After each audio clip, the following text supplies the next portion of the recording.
Bien sûr, dans le cadre de la 77e Assemblée générale des Nations Unies, un discours où plusieurs points ont été abordés. On l'annonçait à l'entame de cette émission. Avec le concours de la réalisation, on va prendre un petit bout. Ensuite, on revient sur le plateau.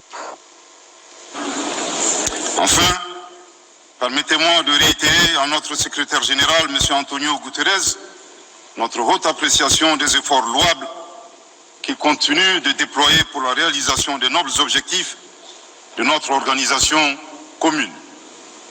Nous sommes convaincus que vous êtes un ami du Mali et du Sahel.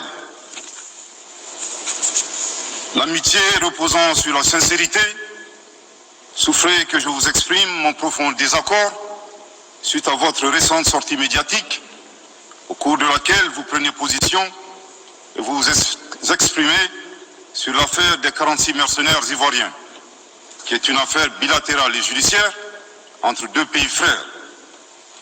C'est évident que la qualification judiciaire des infractions liées à cette affaire ne relève pas des attributions du secrétaire général des Nations Unies.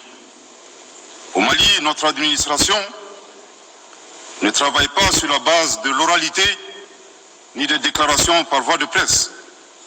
Par conséquent, nous nous en tenons scrupuleusement à la note verbale de la MINUSMA à la mission des Nations Unies pour la stabilisation au Mali, référence MINUSMA bar PROT bar NV bar 226 bar 2022 du 22 juillet 2022 dans laquelle il ressort clairement qu'il n'existe pas de lien entre les 46 mercenaires et les Nations Unies.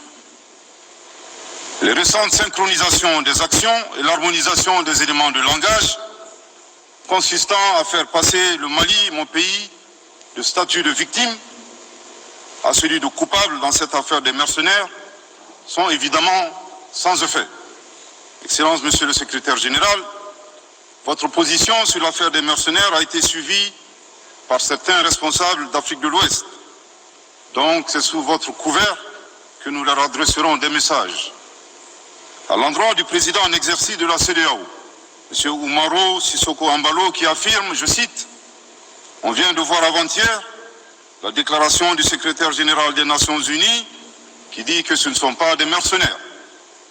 Moi, à la place des Maliens, j'aurais relâché ces 49 soldats. » Fin de citation. Je voudrais très respectueusement signifier à ce dernier qu'il existe un principe de subsidiarité, d'ailleurs au contour flou, entre la CEDEAO et les Nations Unies, et non un principe de mimétisme. Également, il est important de lui préciser que le secrétaire général des Nations Unies n'est pas un chef d'État et le président en exercice de la CEDEAO n'est pas un fonctionnaire. Par conséquent, il serait indiqué qu'il ne banalise pas la CEDEAO. Enfin, il est utile de rappeler au président en exercice de la CEDEAO qu'au Mali, les autorités n'interfèrent pas dans les dossiers judiciaires et respectent l'indépendance de la justice. Donc nous n'avons pas vocation à interpeller ou relâcher. Ceci relève de la fonction judiciaire. Aussi, M. Oumaro Sissoko Ambalo doit être conscient du fait qu'il est le dépositaire d'un lourd héritage et de plusieurs sacrifices qui ont fait la renommée de cette organisation. La dynamique ayant fait la grandeur de la CEDEAO ne doit pas être brisée. Par ailleurs, nous avons pris acte de la menace de sanctions proférées contre le Mali et loin d'être impressionnés par des sanctions, je voudrais signaler au président en exercice de la CEDEAO qu'à la fin de son mandat, les peuples ouest-africains le jugeront sur les efforts qu'il a fournis pour améliorer les conditions de vie des populations et non des shows médiatiques servant des agendas étrangers.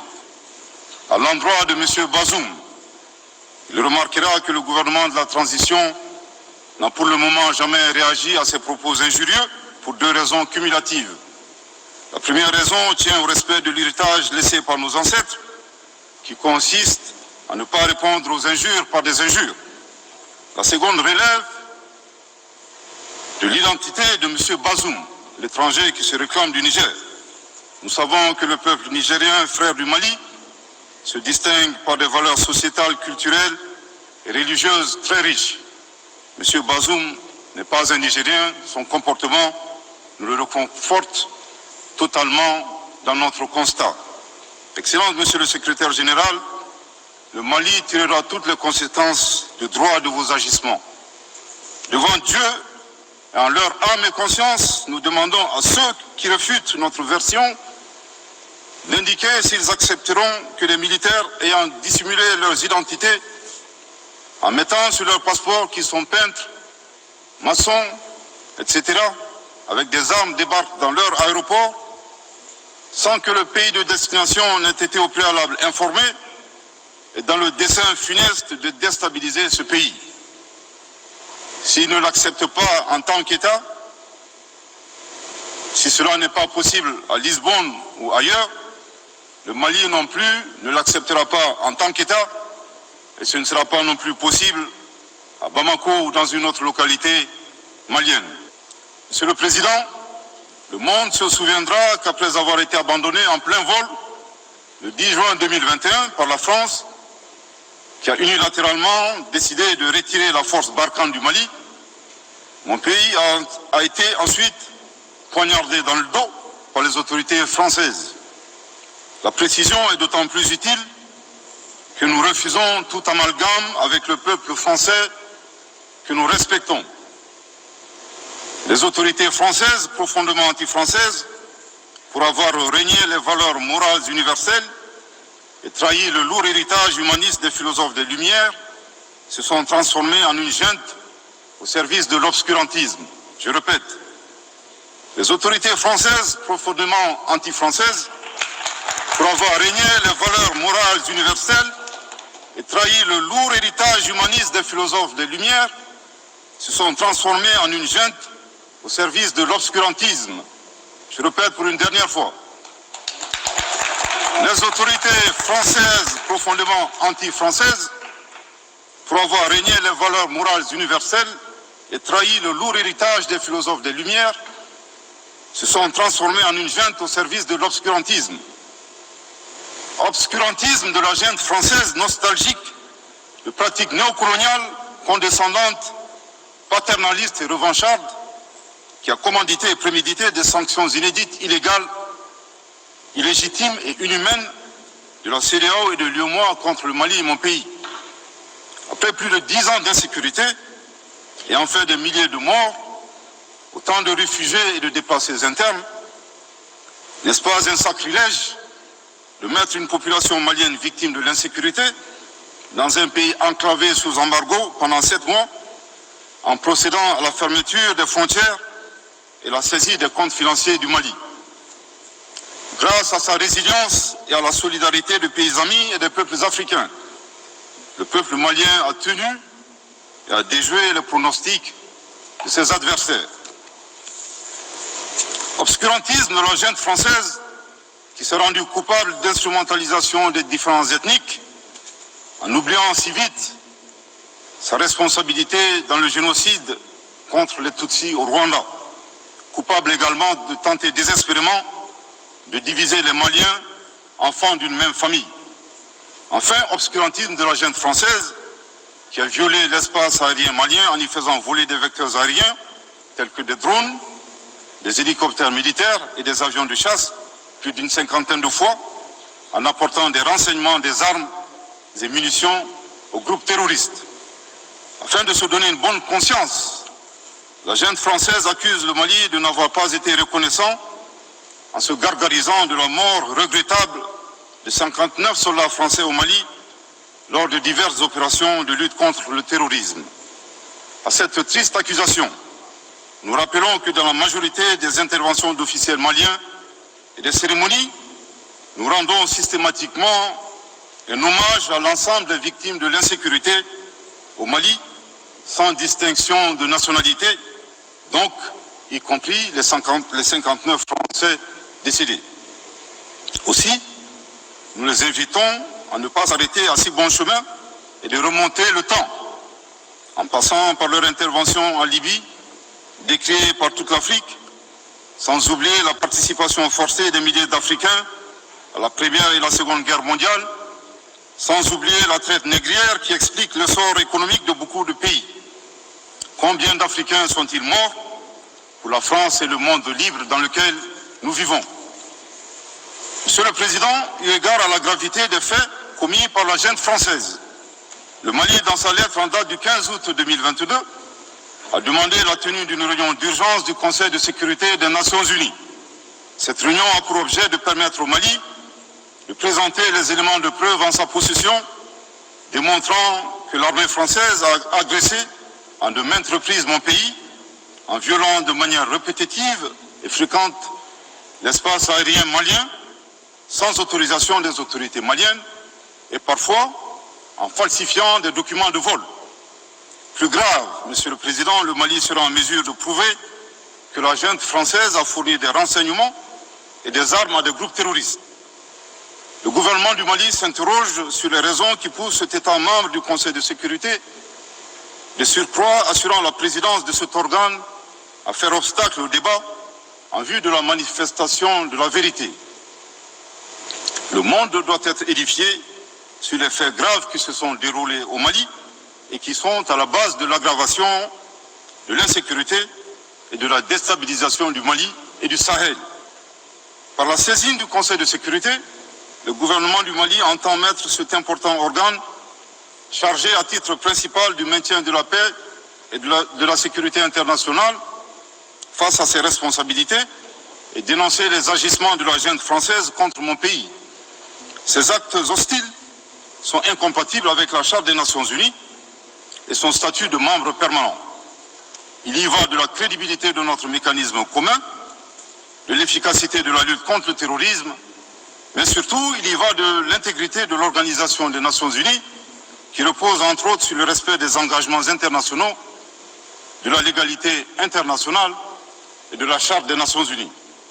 Monsieur le Président, il semble opportun pour le Mali de demander votre implication personnelle auprès du Conseil de sécurité des Nations Unies afin que notre demande aboutisse pour que cesse la duplicité et la guerre par procuration imposée à mon pays.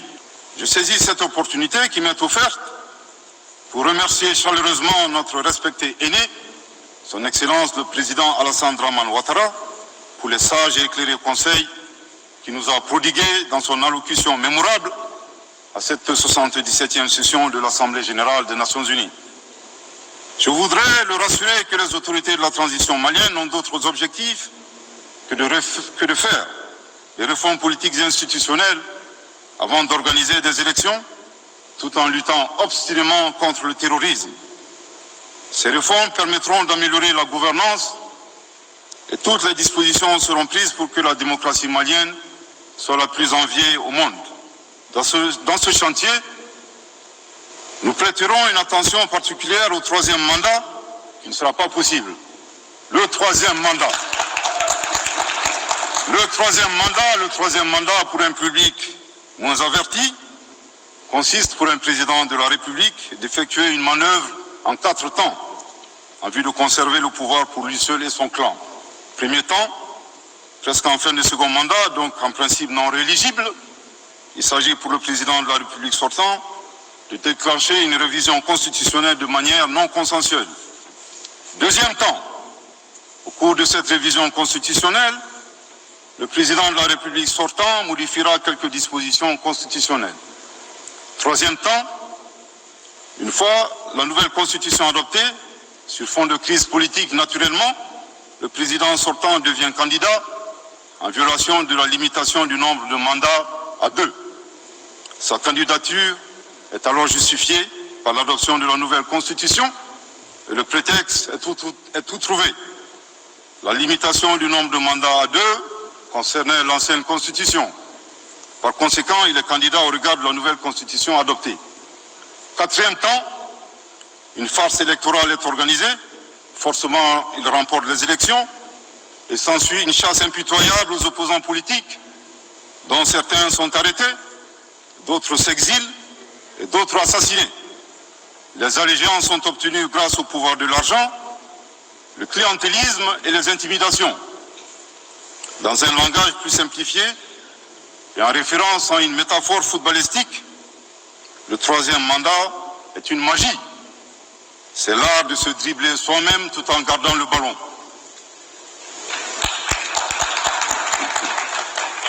Excellence, Monsieur le Président Ouattara, vos conseils nous rappellent la triste histoire du chameau qui se moque de la bosse du dromadaire. Malgré les efforts tangibles de la transition malienne, dans la mise en œuvre des chronogrammes des réformes politiques et institutionnelles et celui des élections, salué par la communauté internationale, Madame la ministre des Affaires étrangères de la junte française, à qui le Mali n'a pourtant rien demandé, a estimé qu'il n'y avait pas eu de progrès, oubliant que nul ne peut aimer le Mali plus que les Maliens eux-mêmes. Sa position singulière et son adversité ne nous surprennent guère. Victor Hugo, dans Claude Gueux, a classé le genre humain en deux catégories, en indiquant, je cite, qu'il y a des hommes qui sont fers et des hommes qui sont aimants.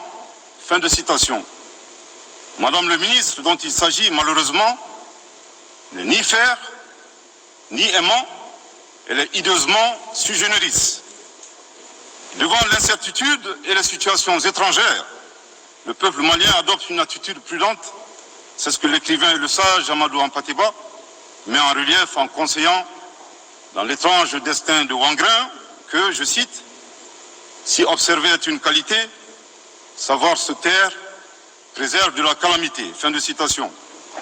Madame le ministre de la junte française, le Mali vous conseille de vous contenter d'observer sa situation. C'est l'occasion pour moi de saluer les relations de coopération exemplaires et fructueuses entre le Mali et la Russie, tout en réaffirmant que le Mali reste ouvert à tous les partenaires qui souhaitent l'aider à relever les défis multiples qui l'assaillent dans le respect strict de sa souveraineté, de son unité et de la dignité du peuple malien. Le Mali rappelle que conformément à la vision du colonel Assimi Goïta, président de la transition chef de l'État, 3 principes guident l'action publique nationale. Premier principe, le respect de la souveraineté du Mali. Deuxième principe, le respect des choix stratégiques et de partenaires opérés par le Mali. Troisième principe, la prise en compte des intérêts vitaux du peuple malien dans les décisions prises. En application de ces principes, le Mali reste disposé à poursuivre et à renforcer ses relations de bon voisinage avec l'ensemble des pays qui l'entourent.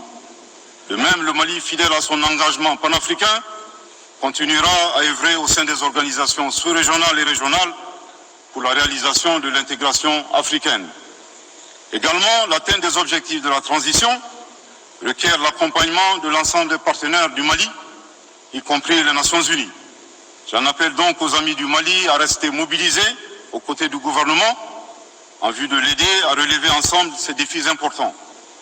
Pour la grande majorité des États du monde, convaincus par le respect mutuel et le partenariat gagnant-gagnant, je leur garantis que les portes du Mali leur sont grandement ouvertes et les Maliens les accueilleront les bras ouverts.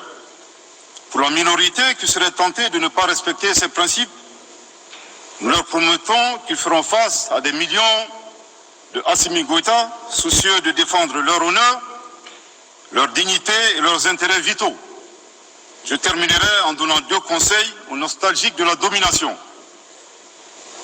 Ayez le sens de l'empathie en traitant les autres comme vous voudrez être traités ou en ne faisant pas aux autres ce que vous ne voudrez pas qu'on vous fasse. Le second conseil, revoyez vos copies, revoyez vos modèles, revoyez vos logiciels pour intégrer le changement de mentalité et l'évolution du monde dans vos grilles de lecture et d'analyse. Sortez du passé colonial et entendez la colère, la frustration, le rejet qui remonte des villes et campagnes africaines, des populations africaines, et comprenez que ce mouvement est inexorable. Grâce au principe de la multiplication fractale, vos intimidations et vos actions subversives n'ont fait que grossir le rang des Africains soucieux de préserver leur dignité. S'il n'était qu'une centaine aux indépendances, aujourd'hui nous sommes des millions, et demain, tant que les paradigmes inégalitaires demeureront, nous serons des milliards. Le Mali et son peuple ne seront pas des spectateurs face aux assauts et l'adversité. Pour chaque mot employé de travers, nous réagirons par réciprocité. Pour chaque balle tirée contre nous, nous réagirons par réciprocité. C'est à ce prix qu'une nouvelle ère sera une réalité avec des solutions porteuses de changement pour relever des défis interdépendants, avec des États interdépendants et en valorisant l'homme sans distinction aucune, notamment de race, de couleur, de sexe, de langue, de religion, d'opinion politique ou de toute autre opinion, d'origine nationale ou sociale, de propriété, de naissance ou de toute autre situation telle que stipulée à l'article 2 de la Déclaration universelle des droits de l'homme. Que Dieu bénisse le Mali et préserve les Maliens des forces obscurantistes et destructrices du monde. Que Dieu bénisse l'Afrique et préserve les Africains des forces obscurantistes et destructrices du monde. Que Dieu bénisse le monde et préserve l'humanité entière des forces obscurantistes et destructrices du monde. Je vous remercie de votre très aimable attention.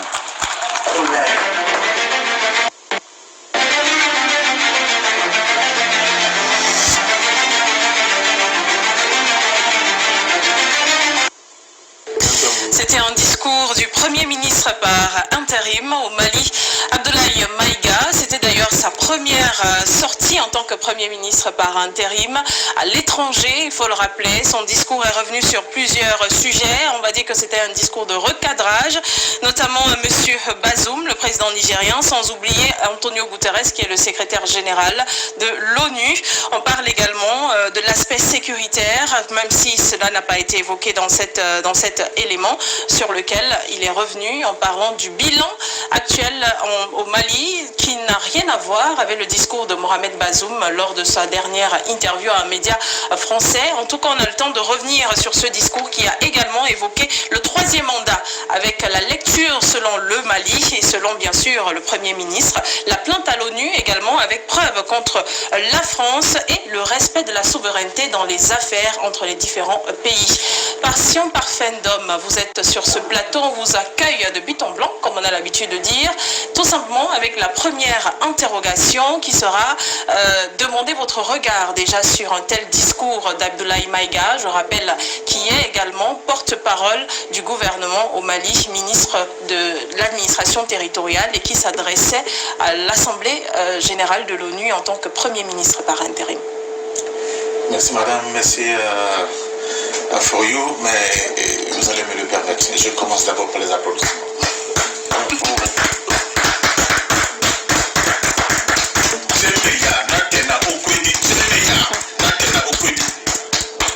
Merci, monsieur le Premier ministre par intérim. Merci à l'Afrique. Je lance un appel au monde. Écoutez l'Afrique. L'Afrique parle. Écoutez l'Afrique. Le temps est révolu. Où en réalité, les discours qui étaient lus sur cette tribune-là par les Africains, surtout de précarés français, étaient rédigés dans les officines de Paris et de Londres. C'est terminé. L'Afrique parle enfin. C'est l'Afrique profonde qui parle. Ce sont les aspirations profondes des Africains qui s'expriment enfin. Merci, monsieur Maïga, monsieur Abdoulaye Maïga. C'est ce que nous demandons à nos chefs d'État. Et quand vous avez des élites, quand vous avez ce type de leadership qui s'exprime et qui met à la place du monde nos aspirations profondes, ils ne peuvent que recevoir le soutien des panafricains que nous sommes. Et c'est pour cela que nous nous reconnaissons dans cette nouvelle attitude. C'est pour cela que nous nous reconnaissons dans la volonté du peuple malien, du gouvernement malien, de participer à la création de ce nouveau paradigme qui va enfin redonner la souveraineté à notre continent et aux peuples africains. Merci, peuple malien, d'avoir compris le sens de l'histoire. Parce que le discours de Choguel Maïga, ça me permet de dire bonsoir au Premier ministre Choguel Maïga. Vraiment, nous sommes très sensibles. On espère que tout rapidement, il va nous revenir. Ce discours-là, c'est la continuité, le continuum de véritables discours authentiques qui ont été lus à cette tribune de l'ONU ou bien au CDC de l'ONU. On peut parler du discours de Ruben Mugabe, on peut parler du discours de Thomas Sankara, du discours de Ruben Mugabe, mais aussi de Mohamed Kadhafi. C'est en droit digne de ce discours-là que s'inscrit volonté du Mali d'exprimer, de donner la parole, enfin, aux aspirations profondes du continent. Alors, il y a 2-3 remarques qui m'ont beaucoup frappé. Première remarque. Monsieur Alassane Dramane Ouattara, enfin, a eu pour son grade. Il faut arrêter de prendre des Africains pour de bons Kyriens. Ce que nous disons, ce que nous avons dit pendant cette période glauque, cette période noire, mais surtout qui s'est achevée avec la prétendue réforme constitutionnelle qui a permis à M. Ouattara d'arriver au pouvoir, avec ce que nous avons vécu, des têtes coupées qui ont servi de ballon de football aux jeunes Ivoiriens. Nous ne sommes pas les seuls à l'avoir dit. Aujourd'hui, c'est l'Afrique profonde qui dit, à mon vision, cette réalité à M. Alassane Dramane Ouattara. Deuxièmement, à la France, qui est comme l'organe de certification des démocraties, des élections, des déviances, des gens qui, à la moralité du tout ou pas, nous les rappelons, j'avais déjà dit, je me souviens, que nous pouvons, nous aussi, reprendre à notre compte le même logiciel, c'est-à-dire le même narratif, et de leur opposer. Ils appellent la plupart de nos États, de nos gouvernements, des régimes. Mais c'est un plan formel. Le gouvernement de M. Macron, c'est aussi un régime. On peut valablement l'appeler le régime Macron. D'autant plus qu'il ne reçoit pas l'assentiment de la majorité du peuple français. Aujourd'hui, je parle, tout le monde sait. Mais mieux, il ne revient pas à la France de nous dire, de qualifier quel régime africain, quel gouvernement africain doit avoir le nom de junte ou pas. Alors, la junte française de M. Macron, l'Afrique n'a plus besoin de vos conseils. L'Afrique n'a plus besoin de vos qualificatifs. L'Afrique est mûre. L'Afrique a arrivé à un niveau où elle sait ce qui est bien pour elle et ce qui ne l'est pas. Alors, le gouvernement malien est un gouvernement légitime, est un gouvernement légal et il n'a pas besoin de vos appréciations pour se faire appeler junte. Monsieur Macron, on vous a vu à l'exercice. On vous a vu arrêter, pousser un chef d'état-major de votre armée à la démission. Ce qui se passe en Centrafrique, avec cette cinquième colonne, ce cheval de Troie que vous avez mis en place en Centrafrique pour empêcher au peuple centrafricain justement par la réécriture de cette fameuse constitution, mais je n'ose même pas l'appeler constitution, cette paperasse que vous avez imposée à la Centrafrique. Je vous dis et je vous répète que le peuple centrafricain a un droit de déchirer ce papier-là et de se doter par le biais d'un encadrement sur le plan de processus, comment faire pour arriver à une constitution qui reflète des aspirations profondes du peuple centrafricain, dont cette constituante qui a été élaborée, qui a été mise en place. Le peuple centrafricain a le droit, n'est-ce pas, d'aller dans le sens de la propagation de sa souveraineté par le biais, la mise au pied, au pied de cette nouvelle constitution. Et pour cela, je dis aux dirigeants centrafricains, à nos camarades, à nos amis, au peuple centrafricain tout entier, n'hésitez pas. Le temps n'est plus à l'hésitation. En français, on dit, il ne faut pas rester trop longtemps indécis. Vous êtes obligé de couper sur le vif. Cela y va de la souveraineté de la Centrafrique. Cela y va aussi de l'honneur et de la dignité de toute l'Afrique entière. C'est le moment pour vous de jouer sans hésitation. Parce que vous savez pertinemment, comme toute l'Afrique le sait pertinemment, que les forces obscures qui sont autour de cette initiative de bloquer cette initiative de la réécriture de la Constitution, ce sont les mêmes forces qui ont tué Barthélémy Boganda. Ce sont les mêmes forces qui ont créé cette guerre de Congo-Wara, qui a détruit pour la moitié de la population centrafricaine. Ce sont ces mêmes forces qui ont tué Kadhafi, qui ont tué Sankara, qui ont tué Lumumba, qui ont tué Ruben Oumiobe. Vous êtes des héritiers de ces nobles Africains, de ces 10 Africains. Vous ne pouvez pas vous défaire de votre responsabilité historique, leur revenu. Je vous remercie, madame. Merci, monsieur Ndom. Peut-être pour poursuivre avec le président Bandakani. Dans son discours, Abdoulaye Maïga, Premier ministre par intérim, a appelé la communauté internationale tout entière, ainsi que ceux qui se donnent à apporter des conseils, dirais-je ainsi, à son pays, à observer. observer la suite des choses, observer la politique qui se passe au Mali avant que d'apporter des conseils. Et il s'est adressé également à ce qu'il a appelé la junte française. Permettez-moi de commencer par saluer mon illustre copanéliste qui nous a rejoints et ça fait toujours plaisir d'être rejoint par un vrai soldat dans le cadre de ce combat. Donc, très heureux de t'accueillir, parfait. Merci mon frère.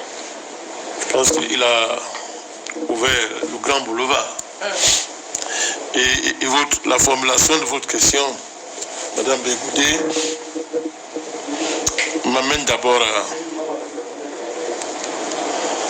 à marquer un temps, à marquer ce moment-ci, dans le sens que c'est un moment qui inaugure un nouvel âge diplomatique et géopolitique sur le continent. Nous l'avons inauguré par le combat que nous avons porté.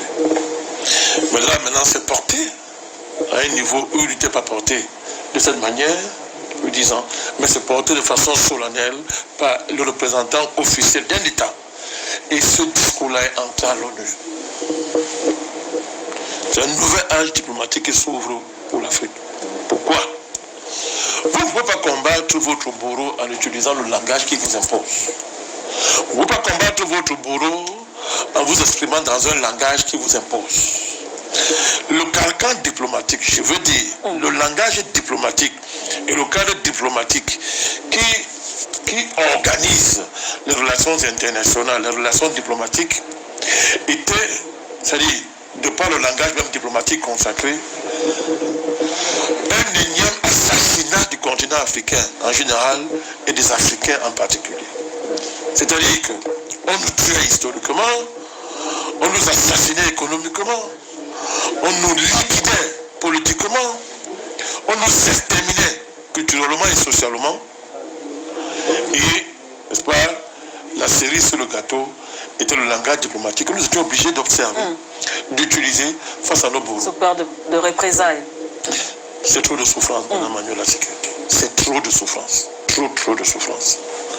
Là, avec ce que nous venons d'entendre, c'est fini cette époque-là. C'est terminé. La victoire commence par dire au bourreau, toi tu es un bourreau. Tu es un bourreau. Quand l'esclave dit à son maître dans les yeux que toi, tu es un esclavagiste, il a déjà gagné. Parce que même si le maître le tue, d'autres vont suivre. D'autres vont suivre. Vous savez, la parole est quelque chose de sacré. La parole. Quand la parole prend cette tournure, quand la parole épouse le débit qu'on a vu là, quand la parole se manifeste telle qu'on l'a vu là, dans une pareille enceinte, ça veut dire que nous sommes passés à une autre étape. Nous sommes passés vraiment à une autre étape. Quand je dis ça, vous avez convoqué le nouveau mot qu'on nous a donné pour traiter l'État voyou français. La junte française. Il faut inscrire la réaction dans le propos du Premier ministre malien par intérim, dans le cadre où vous avez observé un revirage de M. Macron. Depuis un bon bout de temps, M. Macron se présente comme le dénonciateur de l'impérialisme russe. Oui, on a fait. Dans son discours à l'ONU, il se présente comme le dénonciateur d'un nouvel âge de l'impérialisme. C'est-à-dire l'impérialisme par excellence, un criminel par excellence, revêt le manteau de dénonciateur de l'impérialisme. Russe surtout. Comme quoi, c'est-à-dire que si les Russes sont des impérialistes, alors la France est la libératrice des Africains. Parce que l'impérialisme commence en Afrique avec l'avènement des Russes. Alors, vous voyez là, il y a là un régressionnisme le plus abject et le plus réactionnaire de la part de quelqu'un qui se présente comme quelqu'un qui connaît, qui porte un progrès, qui incarne la France et des progrès. M. Macron. Il est inculte sur le plan idéologique. Il mélange tout. Il installe la confusion idéologique. Et à partir de cette confusion idéologique, il peut pécher en d'autres troubles. Distraire les gens qui sont légers d'esprit, les gens qui sont inconsistants idéologiquement parlant. Là, on l'a remis à sa place. L'État français. Alors, ce n'est pas un mot seulement. On n'a pas eu le temps de dérouler ça à l'ONU, mais nous, on va l'appeler ça aux Français. Tous sont dirigés par Eugène. Parce que le système le système historico-politique que la France a imposé dans les pays africains, c'est un système de meurtre. C'est de la criminocratie. Donc c'est plus qu'une junte. La France-Afrique, c'est un crime, Manuela Seke. C'est de la criminocratie d'État. C'est le crime élevé au niveau d'une pratique d'État. Tout ce que la France a fait en Afrique, continue à faire. Dans tous les pays africains. Depuis l'époque coloniale jusqu'à aujourd'hui, c'est quoi? Comment on peut appeler ça, en langage politique? C'est pire que ce qu'ils appellent coup d'État au Mali.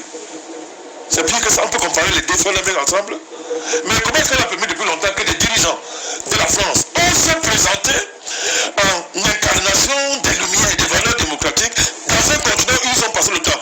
C'est vraiment où ils ont construit un système d'abjection politique qu'on n'a jamais vu dans l'histoire. Alors on vient de lui retourner son propos. Gente malienne, ok. Gente française. Parce qu'il dit, vous avez trahi vos idéaux de lumière. Toutes les valeurs que vous mettez en avant, vous vantez, vous mettez en avant, vous les trahissez tous les jours sur le continent africain.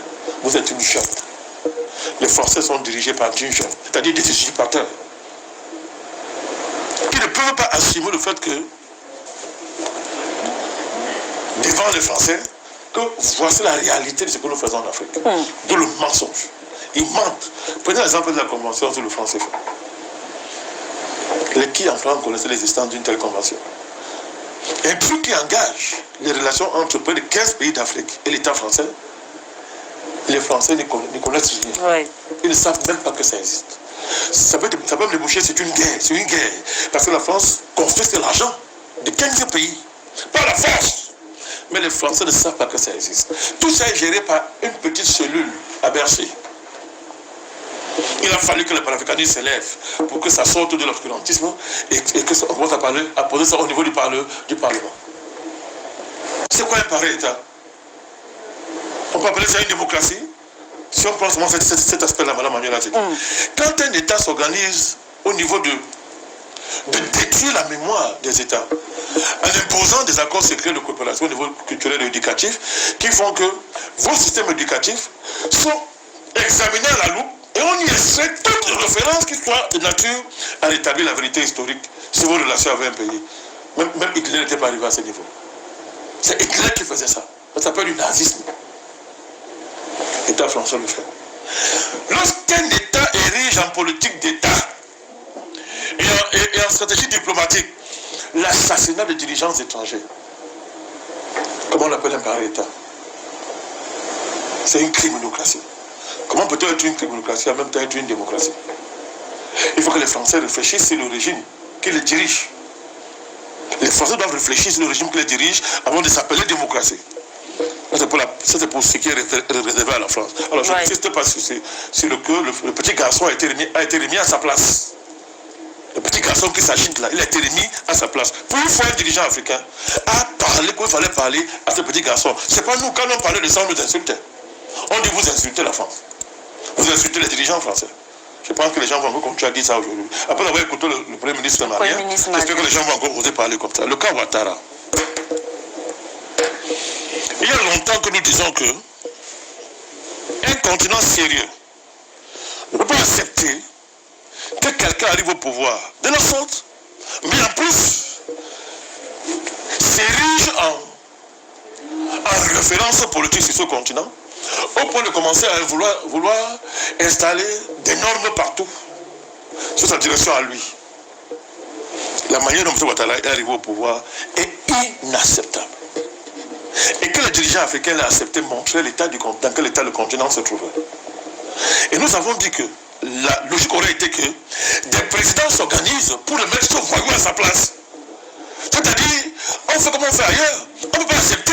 Mais regardez dans d'autres continents. En Europe, c'est possible, ça, ils n'ont pas de valeurs. Les pays ont des valeurs. Et quand un dirigeant veut contre des valeurs, qu'est-ce qu'on le fait? On le sanctionne. Regardez ce qu'on a fait faire à la Hongrie. J'ai dit à l'Union européenne, on ne pourrait parler que de ça. La dernière sortie de Mme von Leyen. Bon, nous savons ce qu'elle vaut sur le plan de la morale. Ce qu'elle vient de dire, elle vient de menacer les électeurs italiens pour leur dire, vous ne pouvez pas élire n'importe quelle élection le demain en Italie. Vous ne pouvez pas élire n'importe qui, sinon on va vous sanctionner. C'est ce qu'elle vient de dire. Pour dire qu'un continent organisé ne peut pas accepter certaines choses. Un continent organisé ne peut pas accepter que Ouattara soit président. On le chasse par tous les moyens. Mais si monsieur se présente comme une référence, il nargue les gens, il organise des coups d'État partout, il fait ce qu'il veut, il donne des leçons aux gens. Eh bien, son cas vient d'être réglé. Oui. Mais ça ne va pas s'arrêter là. Parce que quand on arrive à ce niveau, On sait ce que ça veut dire. Ça veut dire qu'enfin, les fils sérieux d'Afrique vont s'organiser pour débarrasser la Côte d'Ivoire de ce monsieur. C'est de ça qu'il s'agit. C'est de ça qu'il s'agit. Comment l'installer? Il faudrait que les fils d'Afrique s'organisent pour le chasser. Parce qu'il est un des périls les plus graves qui menacent le continent africain. M. Ouattara. Ce qu'il représente et les forces qui travaillent derrière lui. Pour la CEDEAO. Bon, qui va encore parler de la CEDEAO maintenant? Ce chiffon-là, ça vaut la peine d'appeler ça. Ce chiffon-là, ce nom-là mérite d'être prononcé dans un endroit où les gens sérieux parlent de l'Afrique. Tout le monde sait que c'est Macron qui était le chef d'orchestre. Ces comédies qui sont allés faire à New York, on sait que c'était Macron qui était derrière. Pour humilier le Mali. Mais ok, ça s'est retourné maintenant contre eux. Aucun Africain ne respecte la CEDEAO. Et d'ailleurs, c'est clair, hein, tous les présidents qui sont allés s'asseoir là, à la CEDEAO, à New York, ne sont plus considérés comme tels par les Africains sérieux. On ne considère plus comme président toute cette racaille-là, qui sous le masque de président, sont allés souiller le continent comme ça, à New York. On n'a jamais vu ça. Ce niveau de forfaiture, on n'a jamais vu ça. Même par l'esclavage, on n'a pas vu ça. En plein début du XXIe siècle, des soi-disant présidents avec la veste, ils s'habillent, ils prennent l'avion, ils vont s'asseoir à New York, autour d'un petit gamin qu'on appelle Macron et sa diplomatie, pour nous servir par un spectacle. On écoute les Ambalo dire, ils ne savent pas de quoi est-ce qu'ils parlent. On ne sait pas où ils sont celui-là. Ils ne savent même pas de quoi est-ce qu'ils parlent Ambalo. Ils racontent n'importe quoi que n'importe quoi. C'est-à-dire qu'ils n'ont même pas la culture élémentaire pour discerner ce qu'un président a dit, on ne doit pas dire. Parce qu'il est arrivé par M. Macron. Et lui et tous ces présidents de la CEDEAO remis à sa place. Alors on termine par l'ONU. Oui. Pour la première fois, un dirigeant africain remet à sa place un petit secrétaire général de l'ONU. Il rappelle que tu n'es pas un chef d'État. Tu n'es qu'un petit secrétaire, c'est-à-dire un rapporteur. Nous on travaille, tu rapportes, et on vérifie si tu as bien fait le rapport. Un secrétaire. Pour la première fois, on voit ça. Manuela, ça fait longtemps que les secrétaires généraux de l'ONU dépassent les bornes qu'il s'agit de l'Afrique, à chaque fois. Nous avons crié ici quand ce monsieur, ce petit voyou est allé au Niger, demander que la communauté internationale vienne armer le Niger. Il était sorti complètement de ses prérogatives, de son rôle, pour devenir un agent de l'OTAN. On ne peut pas dire secrétaire général de l'ONU, en même temps on est agent de l'OTAN. Comme clarifier les rôles. Il n'était pas dans son rôle. Il a fait une tournée depuis le Sénégal. Il est parti de l'Ukraine. Il fait une tournée. Il arrive là. On voit un très bête qu'on préparait. On n'est pas si vite de sortir de Bazoum. Ils savent ce qu'ils préparent. Il est question de détruire le Mali, de renverser Assimi Goïta, puis même les assassiner les 5 colonels. Parce qu'il procède toujours comme ça. C'est le plan. Et ce monsieur a laissé son mandat de secrétaire général pour devenir un agent de l'OTAN, demander, légitimer une opération très grave. C'est-à-dire que sans que le Niger l'ait demandé, sans qu'il y ait une lettre écrite de la part du Niger à l'ONU, il dit que non, il faut que la communauté internationale arme le Niger. Il a un peu caché dans son discours contre ce qu'il a appelé le coup d'État, les putschistes. Les choses étaient claires. Dès ce moment, mon cher parfait, monsieur le président Matumba, la démission de M. Guterres était inacceptable. Il n'est plus digne d'être considéré comme étant secrétaire général de l'ONU. Sans se fier aux documents de l'ONU, à sa charte et à ses statuts. Guterres, il y a très longtemps qu'on doit démissionner de l'ONU. Mais qui a parlé?